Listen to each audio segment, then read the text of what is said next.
Bom dia, senhoras e senhores. Sejam bem-vindos à videoconferência da Ser Educacional para a discussão dos resultados referentes ao segundo trimestre de 2025.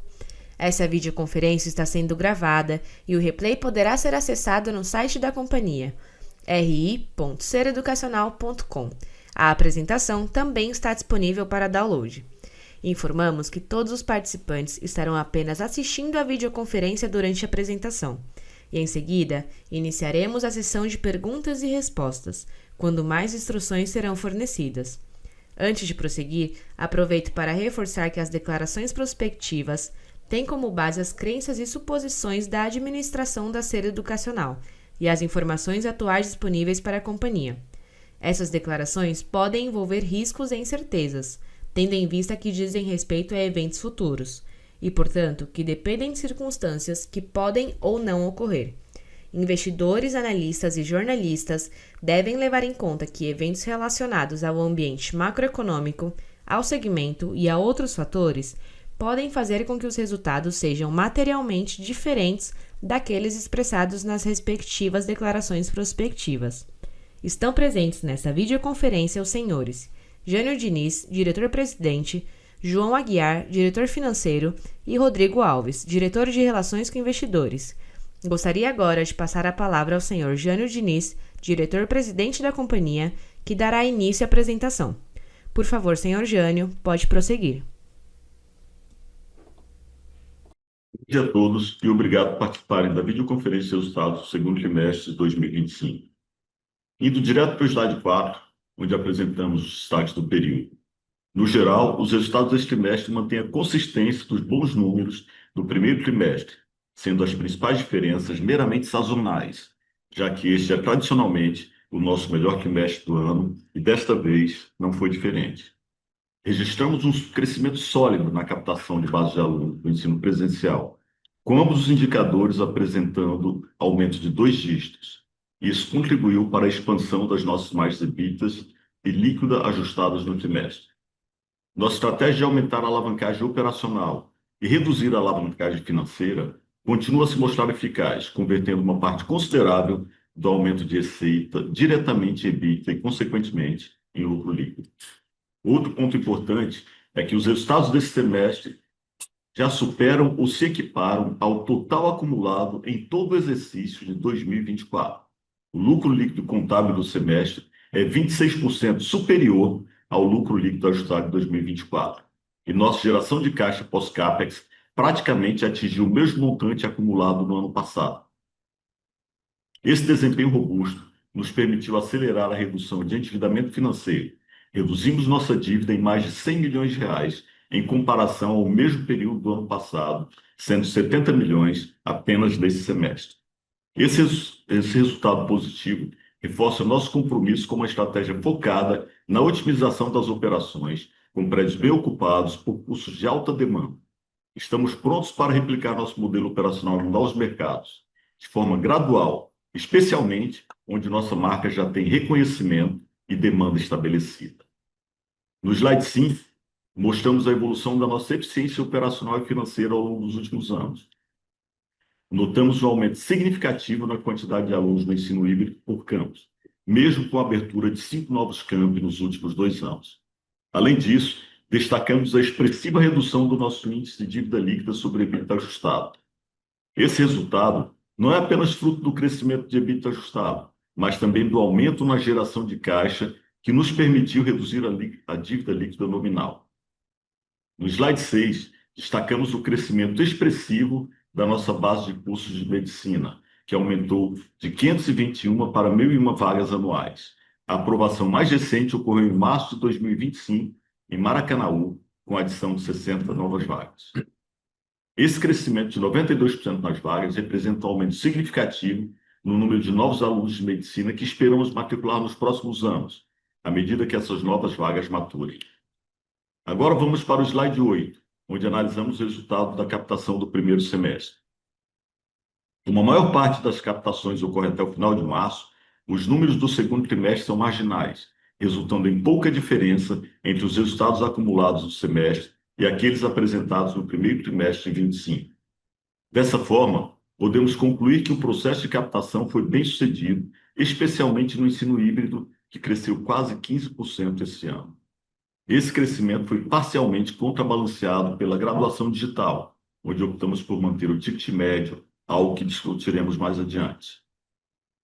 Como podemos observar no slide 9, a combinação de uma temporada de captação bem-sucedida com um sólido controle de evasão resultou em um desempenho positivo para a nossa base de alunos de ensino híbrido, neste semestre, que cresceu cerca de 13%.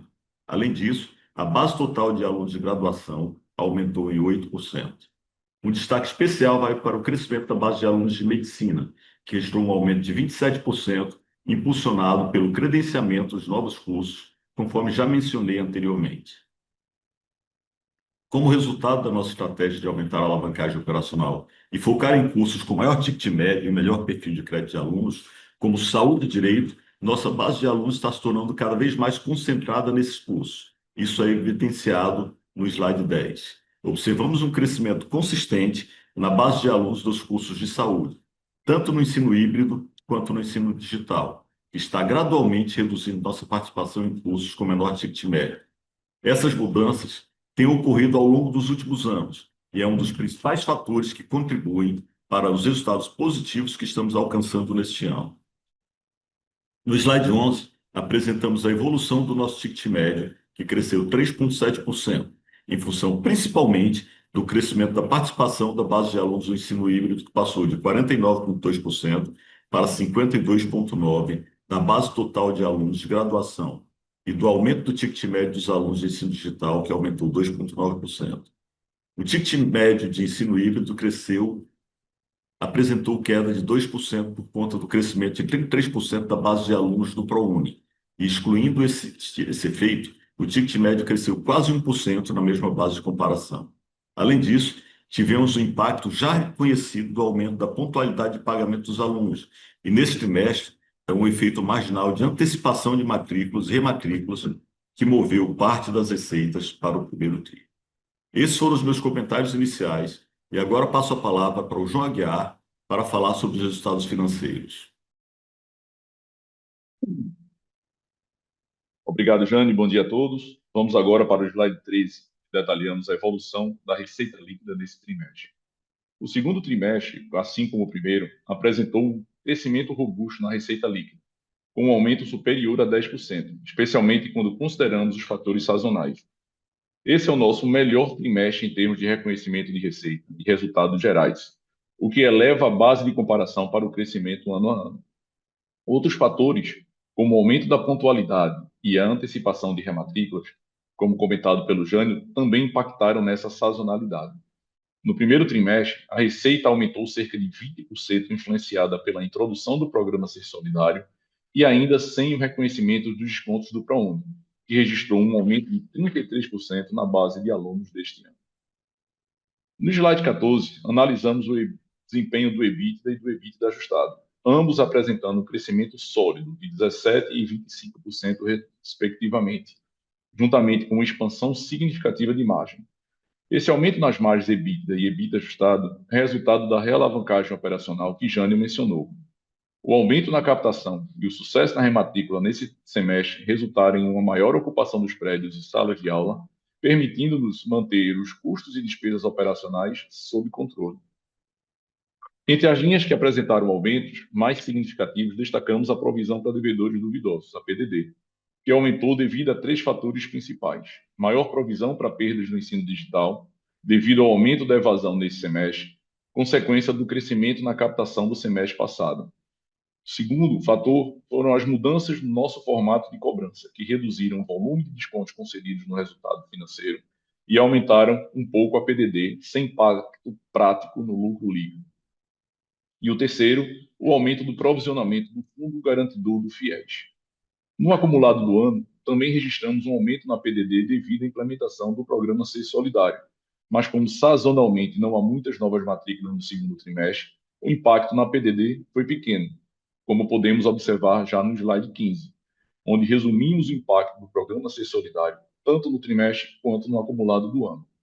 O programa de parcelamento de matrículas foi implementado com sucesso e, como podem ver, aumentou a receita desse trimestre em 3,8 milhões, totalizando 27 milhões acumulado no ano.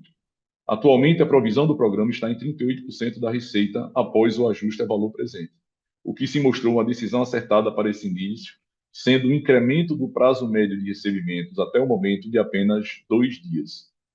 O programa continuará sua implementação no terceiro trimestre e será aplicado a todas as novas matrículas elegíveis no ensino híbrido, excluindo FIES, ProUni e cursos de medicina.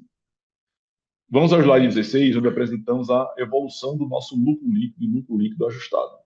Como pode ser observado, a melhoria no desempenho operacional, juntamente com as alavancagens financeiras, que tem sido nosso principal foco nos últimos 2 anos, nos permitiu aumentar consideravelmente o lucro para nossos acionistas. Isso resultou no lucro líquido contábil acumulado no ano, que já supera o lucro de todo o ano de 2024. Nossa margem líquida no trimestre atingiu níveis bastante saudáveis, chegando a 13,8%. Quando ajustamos apenas pelos itens não recorrentes do período, a margem atinge 14,7%, um crescimento significativo em comparação aos 9,2% e 8,7% respectivos que apresentamos no ano passado. No slide 17, destacamos nossa geração de caixa operacional, tanto pré quanto pós-CAPEX, que considera os resultados mais expressivos do trimestre. Nossa geração de caixa pré-CAPEX cresceu 42,8% em relação ao ano anterior, enquanto a pós-CAPEX aumentou impressionante 730%. A conversão do EBITDA ajustado em caixa também foi bastante expressiva nesse trimestre, com aumento de quase 18 pontos percentuais, atingindo 21%.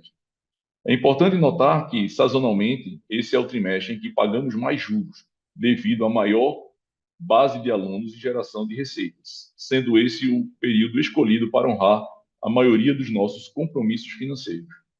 A geração de caixa de 2025 poderia ter sido ainda maior, não fosse o fluxo de pagamentos do FIES estar mais lento esse ano em comparação a 2024, impactando em cerca de 14 milhões de diferença na geração de caixa.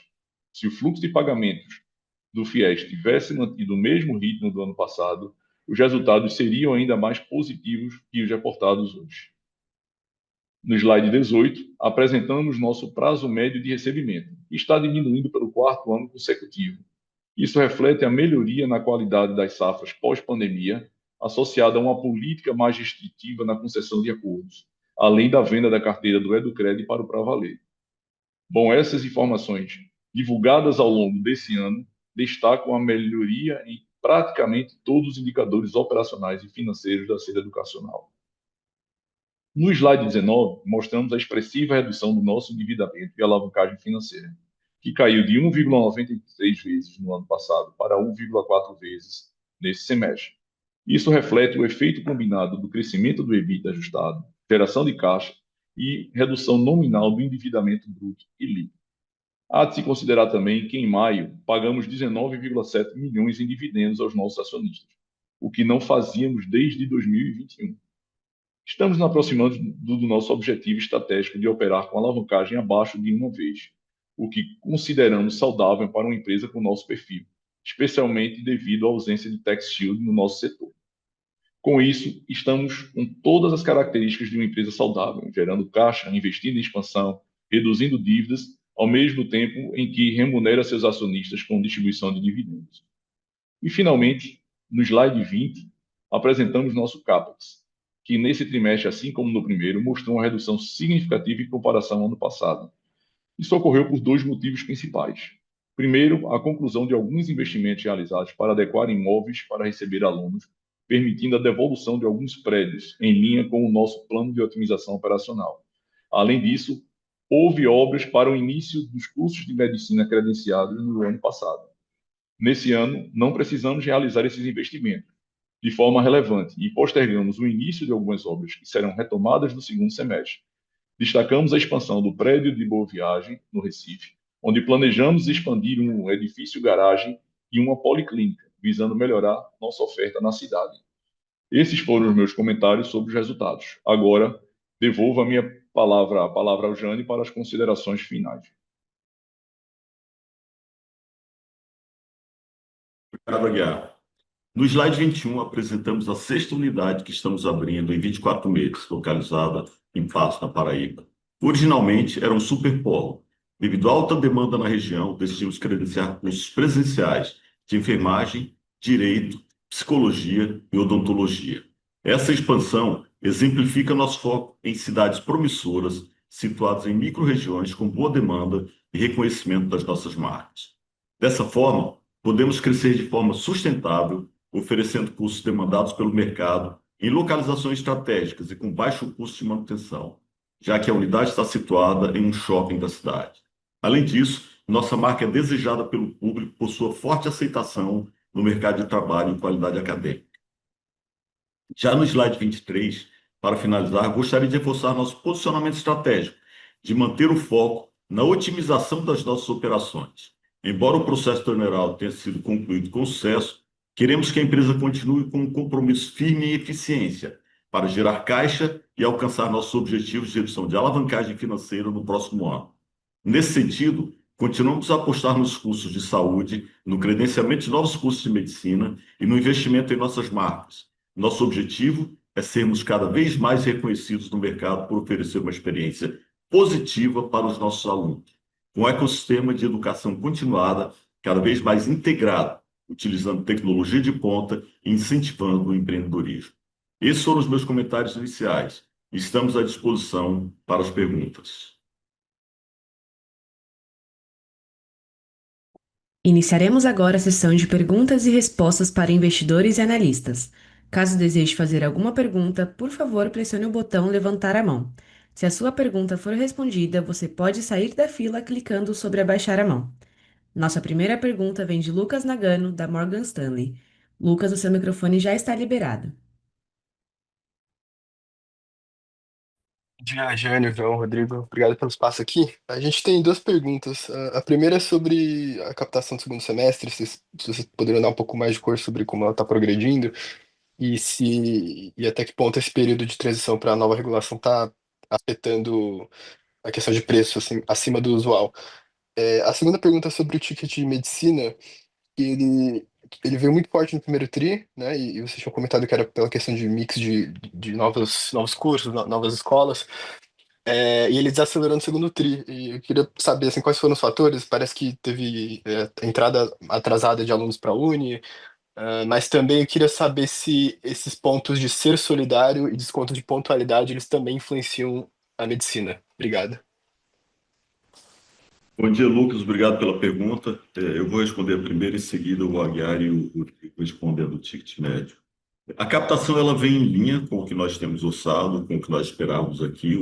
O presencial, o híbrido, ele vem andando bem dentro de tudo aquilo que a gente esperava. O EAD, ele vem sofrendo uma pressão maior, como nós já esperávamos também, principalmente devido a essa mudança de legislação, em que a maior parte dos concorrentes está buscando, principalmente no fim de captação, uma pressão muito forte em preço. Como nós optamos por tentar manter um ticket médio melhor, é a estratégia que a gente já vem usando para o EAD nos últimos tempos, estamos mantendo firme nessa estratégia agora, o EAD vem com uma pressão maior.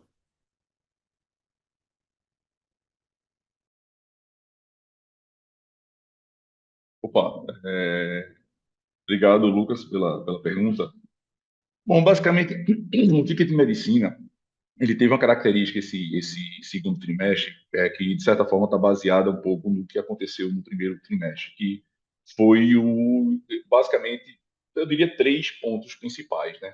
Primeiro, a antecipação de rematrículas, né, que aconteceu no primeiro trimestre, isso causou esse movimento, esse deslocamento desse ticket muito forte para o primeiro trimestre. O segundo ponto principal foi o aumento dos pagamentos com pontualidade. Então, né, também respondendo um pouco da tua pergunta, esses aumentos de pontualidade eles impactam a medicina, porque esses descontos são em média ali entre 10% e 11%. Ele impacta de fato o ticket de medicina também. E o ProUni, né? A gente teve um movimento muito grande de ProUni retardatário agora no segundo trimestre. Como a gente teve uma antecipação de rematrículas no primeiro trimestre, e basicamente todos os alunos ProUni eles entraram agora no segundo trimestre, você teve uma redução do ticket especificamente no segundo tri. Quando a gente olha esse impacto ao longo do semestre fechado e você equaliza esses efeitos, o ticket cresceu praticamente 14%, entendeu? Então, assim, né, de fato foi algo bastante sazonal muito pontual, por conta da questão principalmente do ProUni, que foi o maior impacto aí, mas a gente tem um impacto adicional em função das rematrículas e também dos pagamentos com maior pontualidade. Entendi. Então, a melhor forma de olhar seria olhar semestral, onde o crescimento foi esses 14%, certo? Exatamente. Beleza. Obrigado, pessoal. Nossa próxima pergunta vem de Lívia Mizobata, da JP Morgan. Lívia, seu microfone já está liberado. Bom dia, Jânio, João, Rodrigo. Obrigada pela oportunidade de fazer perguntas. A minha primeira, eu queria focar um pouco em medicina. Eu queria que vocês dessem uma cor mesmo em como está o cenário competitivo. A gente viu alguns players comentando sobre uma relação candidato-vaga um pouco mais apertada. Então, se vocês estão vendo algum impacto nessa direção também, principalmente para a captação do segundo semestre.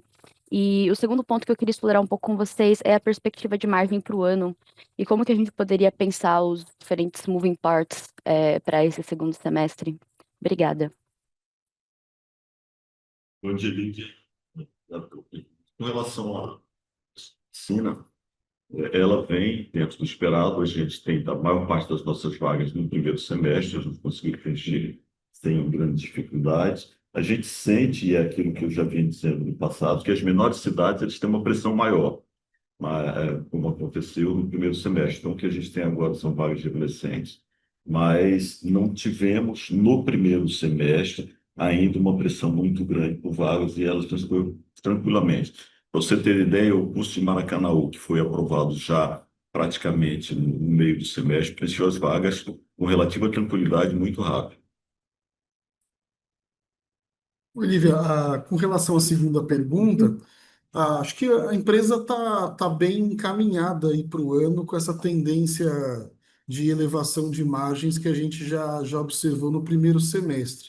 Acho que outro ponto positivo aí para construir os modelos aí para frente, essa temporada de captação de inverno, que é basicamente uma temporada de reposição, ela está caminhando bem nesse sentido, ou seja, a gente não deve ter no período uma mudança muito grande de tendência de base de alunos, tanto na renovação de matrículas, tanto no volume de captação propriamente dito. Então, a parte de geração de receitas nos parece ali também bem controlado.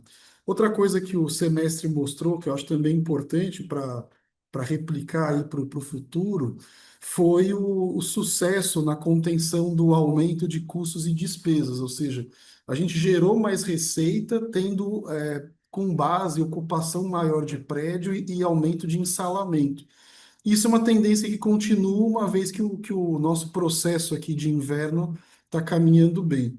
E para os anos seguintes, eu acho que vale destacar que 2025 é um ano que as vagas novas de medicina elas contribuem relativamente pouco com o resultado, porque elas ainda são primeiro ou segunda safra, né, de 6 safras que a gente acumula até a maturação dos cursos. Então, a maturação desses cursos de medicina, sendo o mercado um pouco mais favorável em preço ou menos, acho que para a gente é menos relevante, porque nós crescemos 92% o volume de vagas, e isso, quando a gente coloca na maturação, nos permite aí escalar um pouco mais as margens por conta da margem de medicina ser mais elevado, né, na faixa ali dos 50% a 55%, né? Perfeito, pessoal. Muito obrigada. Ficou super claro. Nossa próxima pergunta vem de Luca Marquezine, do Itaú. Luca, o seu microfone já está liberado. Bom dia, pessoal, tudo bem? Obrigado por pegarem nossas perguntas. São duas do nosso lado. A primeira é em relação à rentabilidade, né? Então, a gente viu, não só nesse trimestre, mas nos últimos também, uma boa diluição aqui de custos com pessoal e também custo de aluguel, né? Acho que a cabeça é mais entender se ainda há espaço para mais diluição para frente ou se esse já deveria ser um nível normalizado aqui para essas linhas, tá? E aí a segunda pergunta seria em relação à estrutura de capital e alocação aqui, né, do caixa da companhia. Vocês comentaram que uma das das fortalezas aqui dos últimos resultados tem sido geração de caixa, e a gente tem visto alguns anúncios de aquisição, principalmente em medicina, né? Então, se puderem comentar a cabeça da empresa em relação a possíveis aquisições, se vocês têm sentido aqui uma maior aptidão para aquisição, especificamente em medicina, acho que nos ajuda, por favor. Joia, Luca, obrigado pelas perguntas aí. Bom, pensando em rentabilidade, né, a gente pegar um pouquinho da fala do Rodrigo aqui em relação a isso, a gente, em nosso plano operacional, né, que a gente começou ali em 2022 e com muito mais força em 2023, resultados aparecendo agora em 2024, 2025, é óbvio que a gente fez um primeiro ajuste de corte grande de estrutura de custos e despesas que a gente precisava, melhor eficiência operacional na ponta. E isso, de certa forma, vai se repetindo ao longo do ano, mas não com tanta força, né? Ao longo dos anos, não com tanta força. Ou seja, ainda há espaço, mas eu diria numa perspectiva e num número, né, muito menor do que foi em 2024 e 2025. Mas ainda há, sim, algum pouco espaço para crescimento, para melhoria de eficiência operacional. Todavia, quando você coloca a medicina, né, e que o Rodrigo, por isso que eu refuto a fala dele aqui, quando você bota a medicina nesse processo, você está empilhando as vagas até o sexto ano, isso traz uma capacidade de rentabilidade que ela é crescente até esse sexto ano minimamente, entendeu?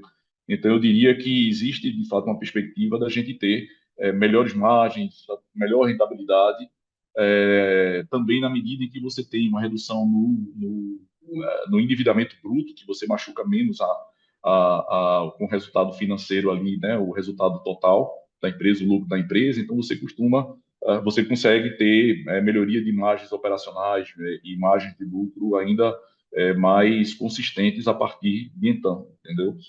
Com relação à estrutura de capital, na prática, o que a gente vem tendo ali dos nossos objetivos, e vocês têm acompanhado isso ao longo dos últimos 2 anos, é de fato esse mantra aqui da redução do endividamento bruto e, por consequência, a redução da alavancagem financeira. Então, isso se mantém dessa maneira. A intenção é a gente trabalhar com caixa um pouco mais baixo do que a gente costumava trabalhar no passado recente, para que a gente possa ir atendendo o cronograma, né, de pagamentos dessas dívidas de uma maneira natural com a nossa própria geração de caixa.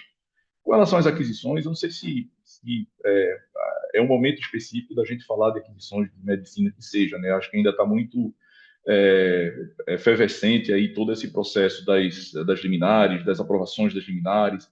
Ainda temos algumas liminares aí em análise pela Justiça, pelo MEC. Então, o Mais Médico, a perspectiva do Mais Médicos, apesar da postergação, eu acho que tem muita coisa no radar ainda para acontecer nesse cenário, antes de se pensar efetivamente em eventual M&A, principalmente no que tange a medicina.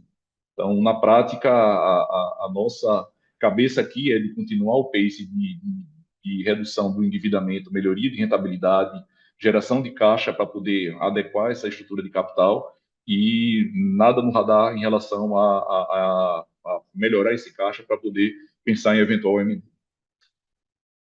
Perfeito, João. Obrigado pelas respostas.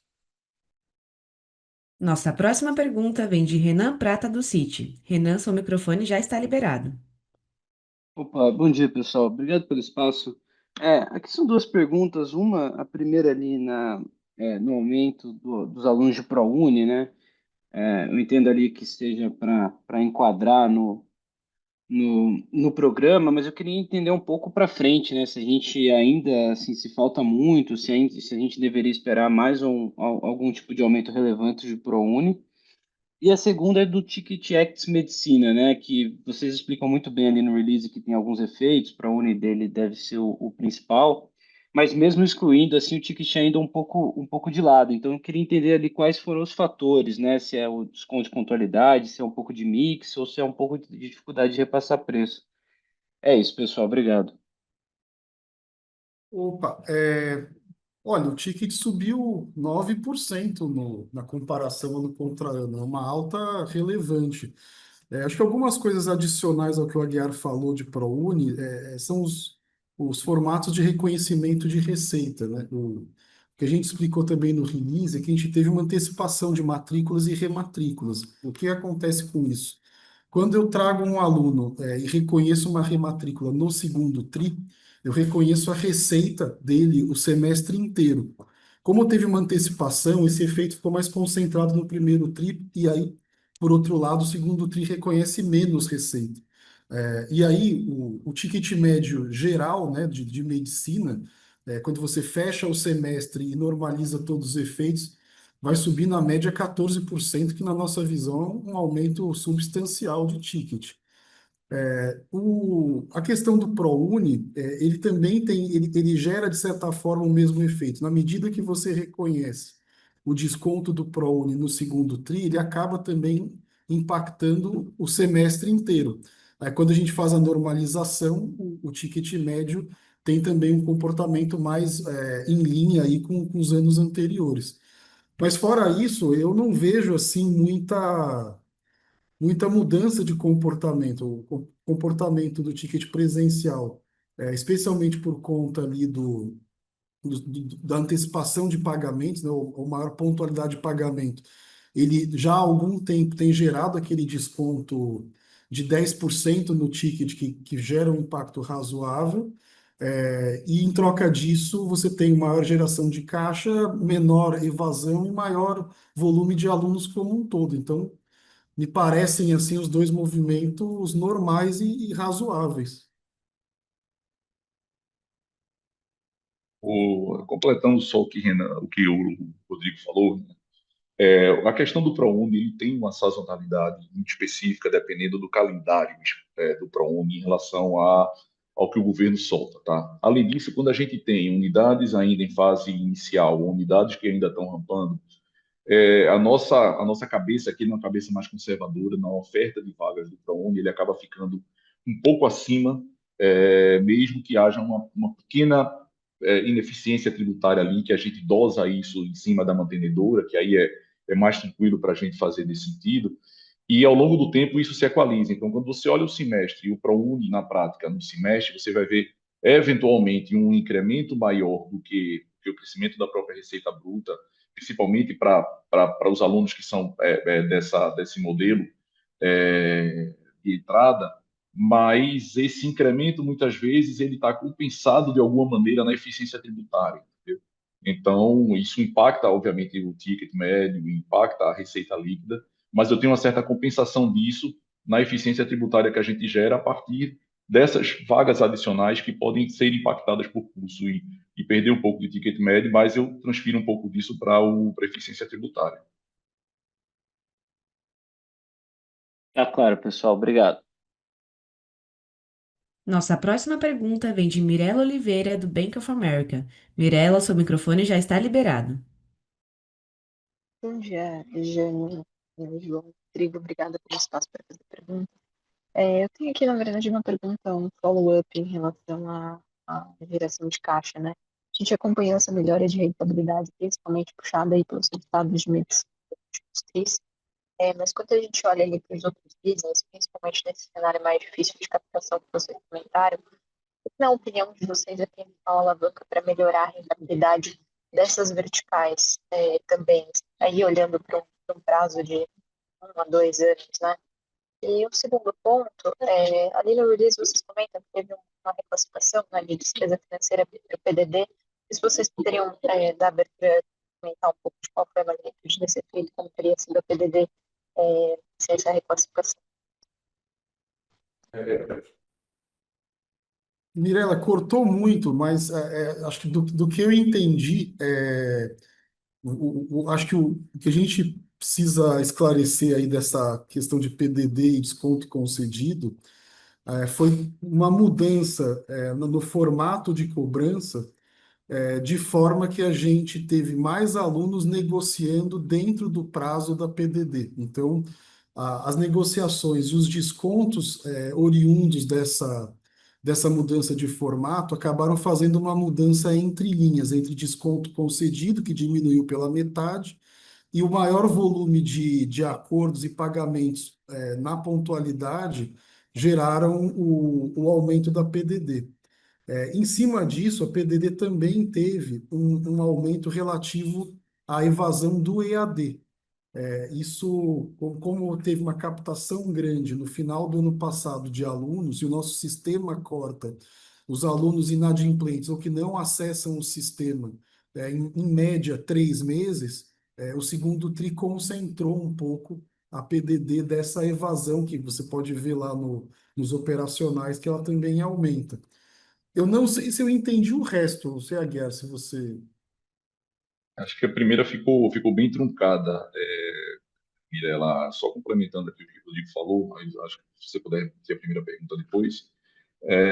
De fato, a gente começou a forçar muito mais os acordos para os alunos que estão, que acabaram, vamos dizer assim, finalizando o ciclo de semestral até esse primeiro ano, eventualmente, de um aluno que sai, porque o aluno está dentro de casa, você tem mais facilidade de fazer todo esse processo de cobrança nele, mas muitas vezes o aluno que evade depois de um ciclo de 6 meses até um ano, a gente começou a dar a tratar de forma muito diferente esse aluno do aluno que já está há mais de um ano na faculdade. Então a gente começou a enrijecer muito a política de descontos nesse sentido e usar ferramentas para forçar esse aluno a pagar, e aí a gente está falando, né, das agências de bilhões de crédito, etc., e dar também ferramentas para eles poderem pagar. Então, na medida em que você força que você está negativando, você está fazendo uma série de coisas que esses alunos vão ter dificuldade futura para outros movimentos que eles possam fazer, eles vêm e a gente oferece as ferramentas de pagamento, né, que eles podem ter hoje, né, que tem hoje no mercado, que a gente trouxe algumas delas para dentro de casa e a gente viu um movimento muito salutar nisso. E no movimento dos alunos de 6 meses a um ano, a gente começou a fazer, operar diferente com esses alunos, inclusive na perspectiva deles voltarem para a faculdade, porque aquele aluno mais fácil de retornar para a faculdade enquanto ele tem recém saído. Tá? Então, acho que só complementando aqui essa questão do que o Rodrigo falou. E eu vou pedir para você repetir a primeira, que a primeira truncou bastante, ficou bem picotado aqui. Perfeito, obrigada, pessoal. A gente teve um problema de conexão aqui. A primeira pergunta é um follow-up em relação à geração de caixa. A gente acompanhou essa melhora de rentabilidade puxada pelos resultados de medicina nos últimos tris. Mas aí, quando a gente olha para os outros business ali, né, híbrido e digital, principalmente com esse cenário mais difícil de captação que vocês comentaram, o que, na opinião de vocês, é a principal alavanca para a rentabilidade dessas verticais? Pensando num médio prazo. Oi, Mirela. Bom, eu não sei se a gente se expressou mal. A gente não vê o cenário de segundo semestre como mais difícil necessariamente. O que a gente está fazendo no segundo semestre é trabalhar uma reposição com ticket médio maior, porque a gente está com os prédios bem ocupados e a oportunidade que a gente tem, aproveitando que o mercado ele segue aquecido, e é o que a gente está vendo, a gente prefere fazer uma reposição com aumento de ticket médio, dado a ocupação de prédio mais alto.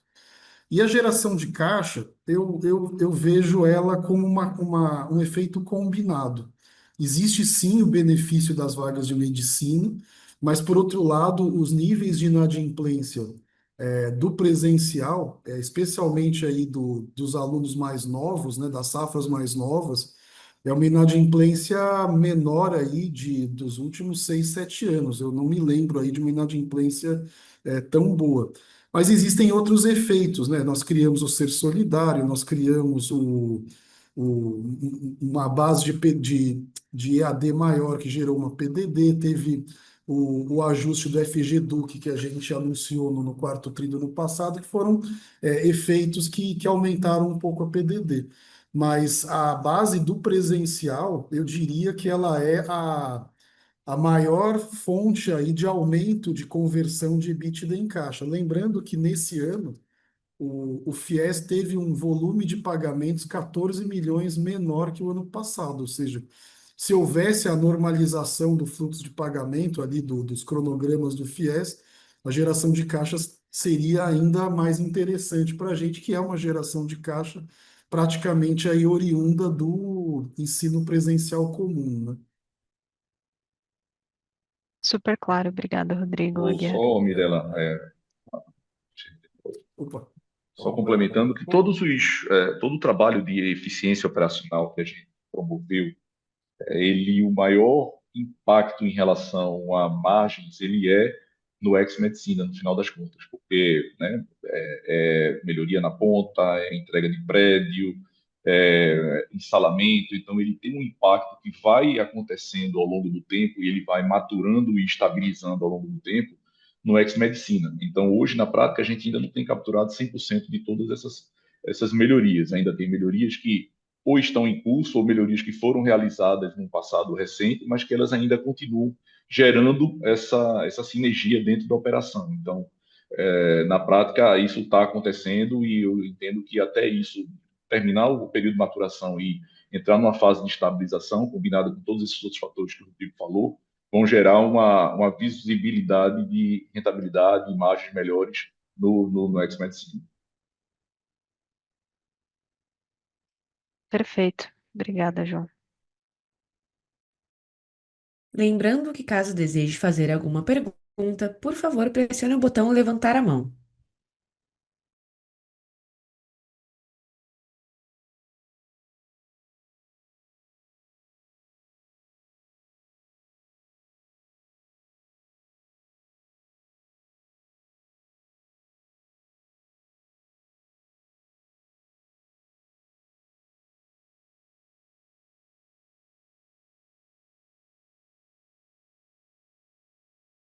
A sessão de perguntas e respostas está encerrada. Gostaríamos de passar a palavra ao Sr. Jânio Diniz para que faça as considerações finais da companhia. Queria agradecer a todos pela participação em mais uma divulgação de resultados educacional. Esse tem sido um ano bastante positivo para a gente, estamos entregando os resultados das otimizações e das mudanças operacionais feitas no decorrer de todo esse processo. Acreditamos que o resultado ele continuará em linha com o que foi entregue até agora e deixamos a nossa área de relações com investidores à disposição para mais esclarecimentos que julguem necessários.